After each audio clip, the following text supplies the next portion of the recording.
जय माता दी मित्रों, कैसे हो आप सब। आशा करते हैं आप सब अच्छे होंगे, खुश होंगे। मित्रों, आज का हमारा विषय है, क्या सवारी गुरु मांगती है। देखिए मित्रों, सबसे पहले तो मैं आपको ये बात बताना चाहती हूँ कि कोई भी सवारी गुरु नहीं मांगती।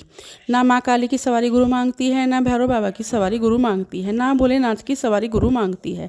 क्योंकि सवारी अपने आप में इतनी बड़ी शक्ति है, इतनी बड़ी ऊर्जा है, तो वो गुरु नहीं मांगती। वो बिना गुरु के ही आपके शरीर पर आती है।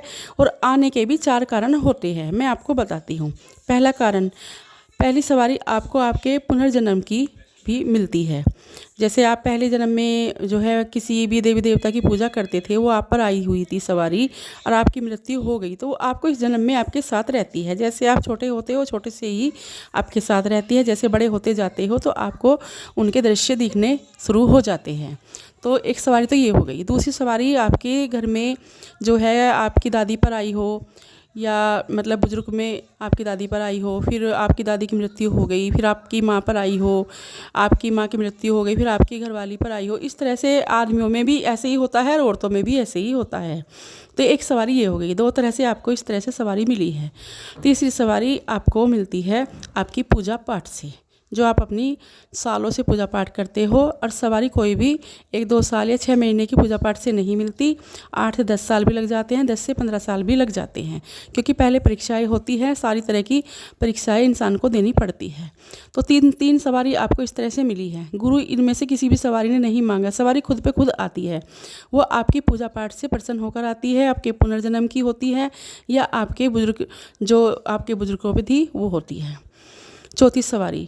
चौथी सवारी देखिए, गुरु हमें जब धारण करना होता है कि जैसे सवारी हमें मिली हुई है, हमारे पर सवारी आई हुई है।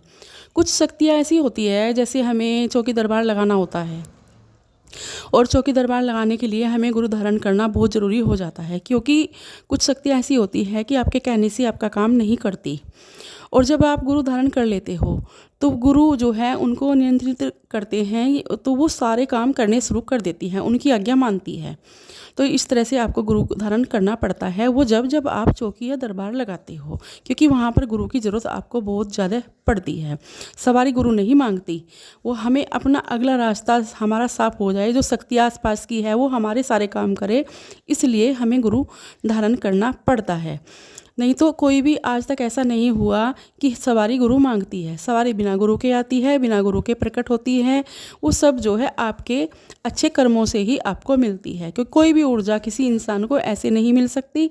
ऐसे तो कोई भी पूजा पाठ करता है, सब पे थोड़ी सवारी आ जाएगी, या सब सवारी आकर कहेगी कि मैं आपके शरीर पर आना चाहती हूँ, पहले आप अपना गुरु धारण कीजिए। ऐसा कुछ नहीं होगा। सवारी गुरु नहीं मांगती। सवारी सारे काम बिना गुरु के करती है। बस मैं आपको ये बताना चाहती हूँ कि सवारी गुरु की ज़रूरत आपको जब भी पड़ेगी जब आप चौकी दरबार लगाओगे। कोई भी चौकी दरबार आप बिना गुरु के मत लगाइए, क्योंकि कुछ शक्तियाँ हैं आपके कहने से काम नहीं करेंगी। वो आपका नुकसान करना शुरू कर देंगी, आपके घर में परेशानियाँ खड़ी कर देंगी। घर में किसी की मृत्यु भी हो सकती है, यहाँ तक कि वो आपके सारे कारोबार को सब कुछ ख़त्म कर सकती है। और सवारी जो आपके शरीर पर आई है वो भी आपसे रुष्ट हो सकती है, क्योंकि इनमें बहुत शक्तियाँ होती हैं। तो मैं आपको यही बताना चाहती हूँ, आगे अगला जो कार्य जो भी करो वो गुरु के साथ करो, बाकी सवारी गुरु नहीं मांगती। तो मित्रों, ये कुछ जानकारी थी जो मैंने आपको दी है। अब मैं आपसे विदा लेती हूँ और मिलती हूँ एक नई जानकारी के साथ। जय माँ काली, जय माँ दुर्गे।